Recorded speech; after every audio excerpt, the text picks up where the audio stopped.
ಯಾರು ಹೊಸದಾಗಿ ಟ್ಯಾಟೂ ಹಾಕ್ಸ್ಬೇಕಂತ ಯೋಚನೆ ಮಾಡ್ತಾ ಇದ್ದೀರಾ ಅವರಿಗೋಸ್ಕರ ಈ ವಿಡಿಯೋ. ಎಲ್ಲ ಟ್ಯಾಟೂ ಆರ್ಟಿಸ್ಟ್ಗಳು ಹೇಳ್ತಾರೆ ಟ್ಯಾಟೂ ಹೈಜಿನ್ ಅಂತ.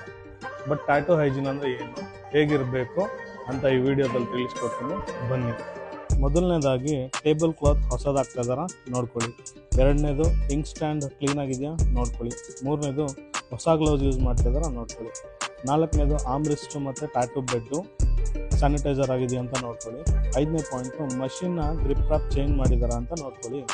ಆಮೇಲೆ ink bottle, snow bottle, spray bottle ಇದೆಲ್ಲ ಹೊಸದಾಗಿ ರ್ಯಾಪ್ ಮಾಡಿದಾರ ನೋಡ್ಕೊಳ್ಳಿ. 6ನೇ ಪಾಯಿಂಟು ನೀಡಲ್ ಹೊಸದ ಮತ್ತು ಇಂಕ್ ಬಾಟಲ್ನ ಡೇಟು ಮತ್ತು ನೀಡಲ್ನ ಡೇಟು ಎಕ್ಸ್ಪೈರ್ ಆಗಿದೆಯಾ ನೋಡ್ಕೊಳ್ಳಿ. ಲಾಸ್ಟ್ ಪಾಯಿಂಟ್ ತುಂಬ ಇಂಪಾರ್ಟೆಂಟು, ಟ್ಯಾಟೂ ಆರ್ಟಿಸ್ಟ್ ಯಾವುದೇ ರೀತಿ ನಶೆ ಮಾಡಿದಾರೋ ಇಲ್ವೋ ಅಂತ ತಿಳ್ಕೊಂಡು ಟ್ಯಾಟೂ ಮಾಡಿಸ್ಕೊಳ್ಳಿ ಫ್ರೆಂಡ್ಸ್. ಇದೇ ಥರ ಮೋರ್ ಟ್ಯಾಟೂ ಇನ್ಫಾರ್ಮೇಟಿವ್ ವೀಡಿಯೋಸ್ಗಳನ್ನ ಮಾಡ್ತಾ ಇರ್ತೀನಿ. ನನ್ನ ಪೇಜ್ನ ಫಾಲೋ ಮಾಡಿ.